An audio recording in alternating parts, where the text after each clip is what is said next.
Welcome to SmithWeekly Discussions, an occasional program for our members of SmithWeekly Research. Please note this program is a private discussion and everything contained herein is for entertainment and educational purposes only. With that, we hope you're in a comfortable position along with your favorite beverage to enjoy the discussion. We remind our audience to examine our show notes attached to each of our shows to better understand how our program functions. Before we get into our discussion, we want to say thanks for questions coming from our audience at SmithWeekly, including Hans W., Mike N., Mike P., and Luke A. On the program today is a returning guest. Mr. Michael Collins has joined us. Mike is the CEO and Director of Nuclear Fuels, a newly organized company that is advancing ISR uranium exploration work at its main project, the Kaycee project in Wyoming, United States. The company also has other projects focused on uranium in Arizona, Utah, and also Canada. Nuclear Fuels is listed on the Canadian Securities Exchange under the symbol NF, as well as on the US OTC markets under the symbol NFUNF. Mike, welcome back to the podcast. Hi, Andrew. Thank you for having me back. Great to be here. Yeah, Mike, it's a pleasure. Well, let's start off here with current activity at the company and exploration update at the Kaycee project in Wyoming, where you currently have drills on site and a drill program underway. What's the latest? Yeah, so I guess the latest really is we are still turning a drill. It's getting towards winter, but we've had some good luck with the weather, and we've got a really great team out there. So we've been chasing down mineralized intersections in both the saddle and other areas around that. So we're having a pretty good fall there. Very successful in terms of discovery at the end of the drill bit.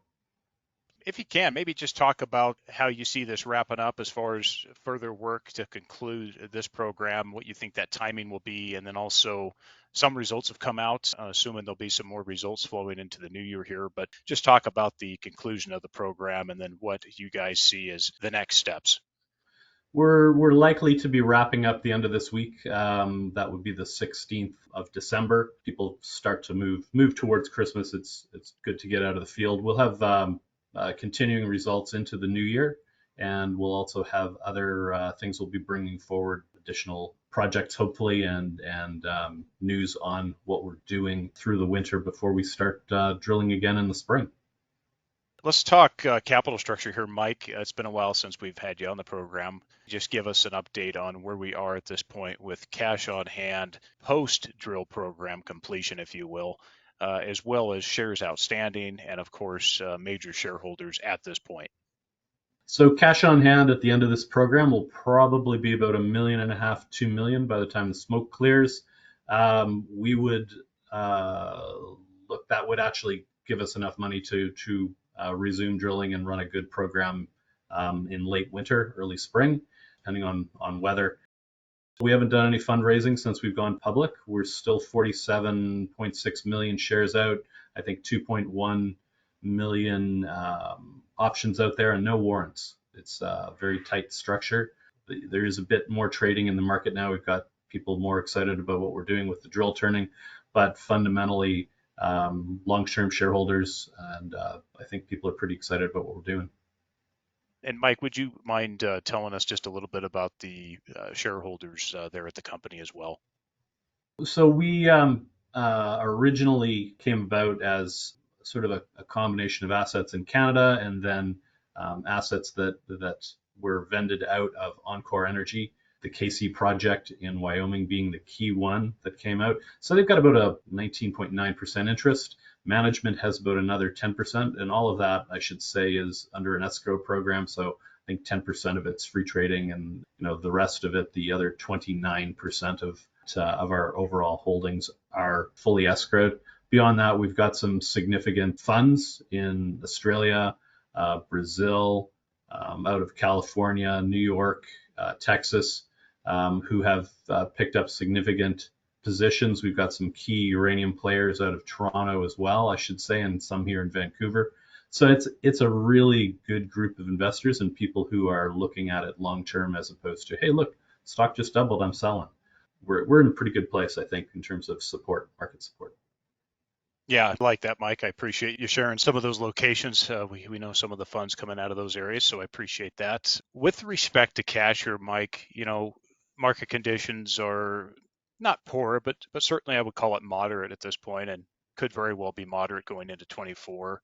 Just talk about if you had to stretch capital here, continue obviously work at the desktop level and compilation of results here so far, just talk about how far that you think that that treasury would get you if you did not see market conditions conducive to raising capital, and also on the assumption that, look, these first drill programs don't always come up with substantial results. Sometimes they do, but obviously follow-up work's needed to really delineate any deposit that's of any meaningful nature. But just talk about, if you guys had to stretch it and market conditions weren't great to kick off the first half of 2024, if you guys would need to raise by the end of the first half, or what you see there. Yeah, I guess number one, I would say I get a couple calls every week asking, if we are going to raise any more money, and people interested in participating. But beyond that, certainly, I think we could, as I said earlier, we could, I think, get through next year and actually have another small drill program as well to expand on what we're doing right now at Kaycee. So we're in a pretty good situation. There are, I think, companies out there that are short on cash and will be going dormant, but I don't see that as being an issue for us, even if there's a market turn. And for uranium, I think uranium really is right now. It's in that sweet spot in terms of funding. We're running about $81.50 a pound for the spot price right now. Internally, the expectation is that's going to continue to go up in the near term, and I think that will continue to support uranium equities out there. Okay, so on other projects here, want to get just a few updates here because the company has, in addition to the drill results that have been flowing in on news, the company's also been able to establish another project in Wyoming, expand also Kaycee as well. So there's been some good moves on some land grabs, if you will, which have been congratulations on that first. But just talk about, you've got the new project here, Bobcat. Maybe you can just make a couple statements on that project that's been set up in the Shirley Basin. And then let's stay in Wyoming for a moment. And then also you've got Boot Heel as well. So just talk about those and if you anticipate any work being done in 2024. So the Bobcat is it's a little under 500,000 pounds historic resources. We actually came across that through data mining as well as the expansion of the Kaycee project, which was quite considerable this year, extending it another 7 miles to the east in the southeast. That's really all things that we've been doing by going through data and finding additional targets and opportunities. Bobcat's a little small as a standalone, but we think that'll be an asset as we go down the road and something that perhaps somebody else would be interested in coming in and helping us develop. Boot Heel, I think, is quite interesting. There's actually, if you look at indicated and inferred on the historic resources there, it cracks 5 million pounds. So it's not insignificant at all. It's actually quite a relevant opportunity. So we're going to dig into that and look at where we would like to drill and look to expand. And hopefully at some point, it's not in the near future, but at some point we'd like to get that into compliance as well. Report that historic resource up to standard. I think our other real significant asset would be Moonshine, which is located in northwest Arizona. And that's a project that's got some pretty solid grade historic. It's a historic resource as well, but the grade there is comparable to what we're seeing at Kaycee, and as well, it's pretty significant number in terms of the overall resource there, historic resource, but also the potential to expand it. And that's really, we want to focus on things that we can see being company makers. So. Mike, yeah, I appreciate that. And talk just a little bit about, this was something that came in with the company that you guys got together with on the RTO when you went public. Talk a little bit about Lisbon Valley and if there's any immediate plans there, which I suspect not, but just, that one is in Utah. Again, you guys have a decent portfolio within the U.S. already built, but just talk about Lisbon Valley and if there's any immediate plans there. Yeah, I guess the Lisbon Valley project is not core focus. Myself and one of our other directors, Larry Lahausen, both have worked in the Lisbon Valley, Paradox Valley camp on the Utah-Colorado border area. So we've got a lot of experience there, but the focus of nuclear fuels really is the in situ recovery style deposits.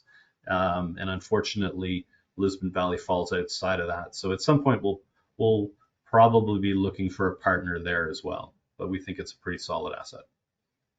Appreciate that. It is conventional and interesting project as well out there, and gives you guys a lot of options with respect to the things you can do, whether it's JVs, earn-ins, complete monetization to help cash up for the focus of the company and these types of things.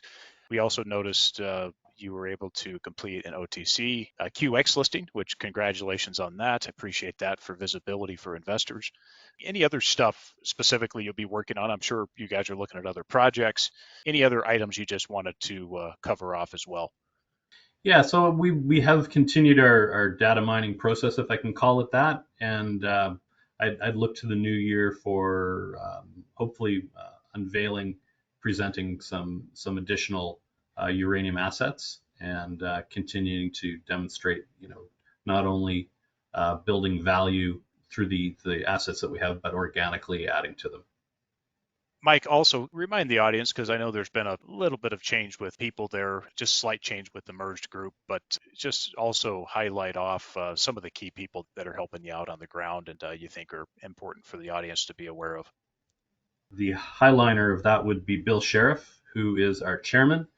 He's also chairman of Encore Energy, which is a uranium producer down in Texas, but they have significant assets, ISR assets as well in both Wyoming and South Dakota, east and west of us at Kaycee. He's been a critical part of helping build the team and move this company forward, and I think we'll continue to do so. We've got some great people on the geology side, guys like Gene Spearing, who's been a ISR geologist and discoverer, and also a corporate level person as well, in places like Spain with base metals. Gene is a key guy in terms of keeping our team on track. Dave Miller ran Strathmore in the last cycle. He's a director, and he's been involved both at a high level in the team, but also, when we go to Kaycee, we see our directors out on site looking at what we're doing and getting involved in the exploration itself, which is unique. We don't really usually see that. Most directors of small companies are like, oh, you've got a resolution for me to sign. Here's my signature. I'm going now. Where are my options? But no, we've got a senior team at the board level who's very involved. We've got some great technical staff, people like Mark Travis, who's running the Kaycee project, who have good, solid experience in the last cycle in ISR uranium. We've got consultants who've been coming in from other operations to help us out there and make sure that we're spending our money effectively and efficiently. And it's a pretty solid team. It's really great to be part of. Mike, and come back just for a moment here on Kaycee, because this is it's a large project. It's going to take a lot of capital to explore and expand what we have here, but it is a substantial land package, and it's all, of course, contiguous, which is important in these areas.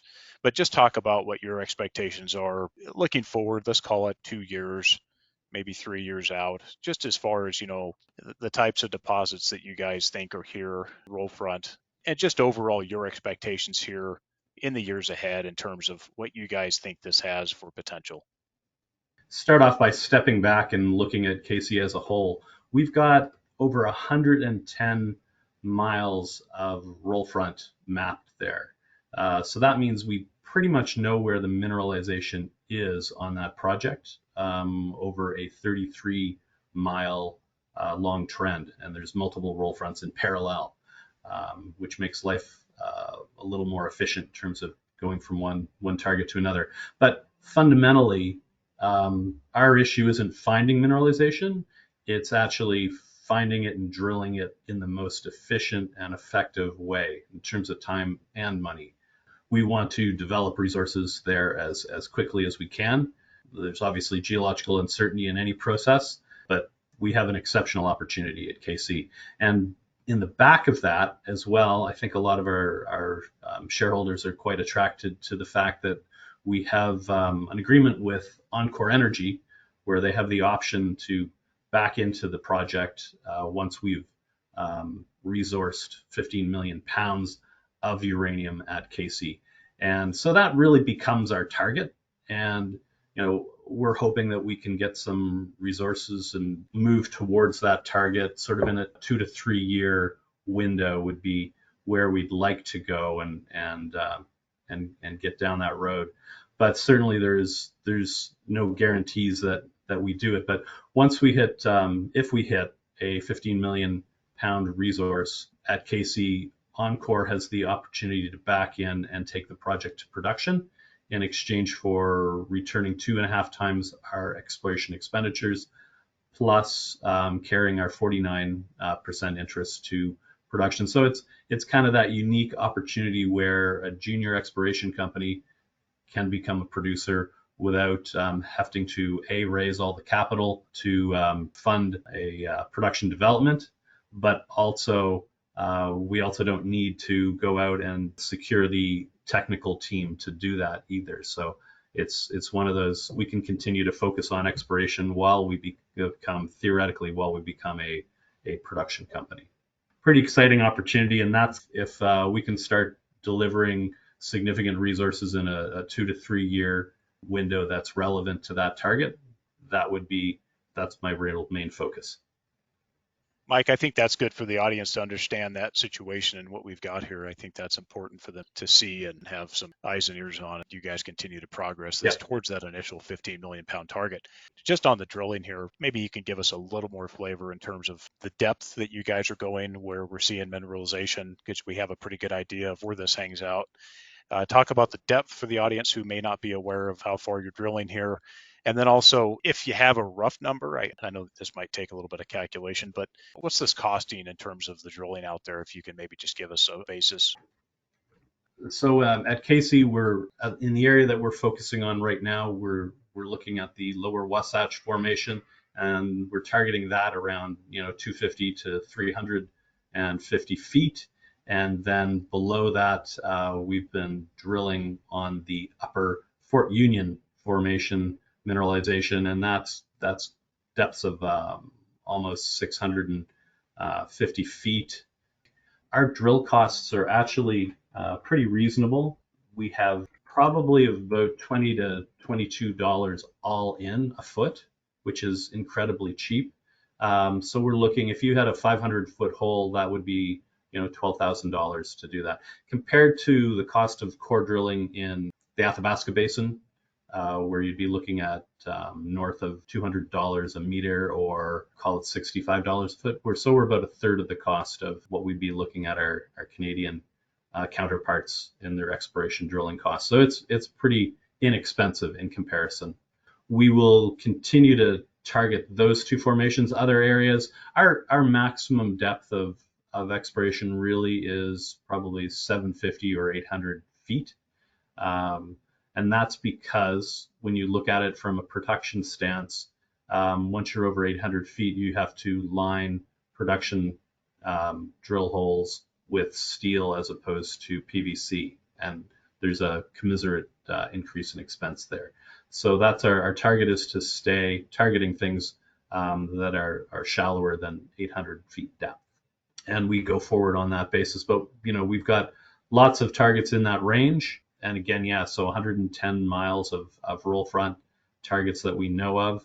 The vast majority of them are well above the 800-foot level. Historically, drilling at Kaycee pretty much focused around the 250, 350-foot range. And there are a few, 700-foot holes there. But we've got an awful lot of opportunity to look down dip for additional sections on the historically identified mineralized areas. So it's a great opportunity there in that framework to be able to drill a little bit deeper and get a lot more. Yeah, Mike, that's great. I appreciate you putting that together for us so the audience has a rough reference and idea there, and definitely much cheaper than our friends up in Canada for sure. So many more challenges up there and so much more deep. I appreciate the time here. Let's leave it there for now. And just to wrap up here, for potential investors who are listening in, Nuclear Fuels has a market capitalization of about 31 million Canadian dollars. Why should Nuclear Fuels be considered within the institutional, family office, and retail investors portfolio? I think, well, number one, uranium is going to be a key investment for a lot of people in the years ahead.